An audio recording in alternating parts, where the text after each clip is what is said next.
செல்ல உருவம் ஒரு தடை இல்லை. அதே மாரி வறுமையும் தடை இல்லை அப்படிங்கிறத நிரூபிச்சிருக்கிறாங்க.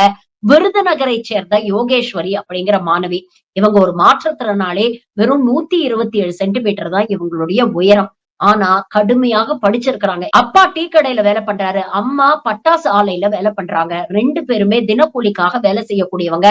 ஞாயிற்றுக்கிழமை முதல் கொண்டு வேலைக்கு போய் சம்பாதிச்சு குழந்தைய நல்ல விதமா முன்னேற்றணும் அப்படின்னு அவங்க உழைச்சிருக்காங்க. அவங்க உழைப்போட முக்கியத்துவத்தை புரிந்து கொண்ட யோகேஸ்வரி அரசு பள்ளியில படிச்சு நல்ல மார்க்கோட தேர்வு பெற்று நான் முதல்வன் திட்டம் மூலமாக இலவசமாக பயிற்சி பெற்று ஜேஇஇ அட்வான்ஸ்ட் கோர்ஸ்ல எக்ஸாம்ல தேர்ச்சி பெற்று இன்னைக்கு ஐஐடி மும்பைல ஏரோஸ்பேஸ் என்ஜினியரிங் படிக்கிறதுக்காக அவங்க தேர்வாயிருக்காங்க.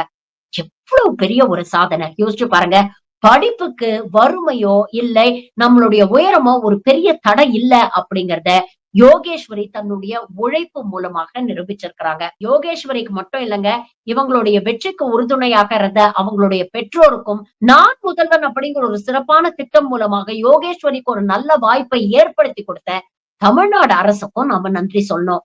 இன்னைக்கு இருக்கக்கூடிய தலைமுறைக்கு பஞ்ச் டயலாக் பேசக்கூடிய நடிகர்களை விட இது போன்ற உழைப்பால் உயர்ந்த யோகேஸ்வரிகள் தான் உண்மையிலேயே இன்ஸ்பிரேஷனா இருக்கணும். வாழ்த்துக்கள் யோகேஸ்வரி.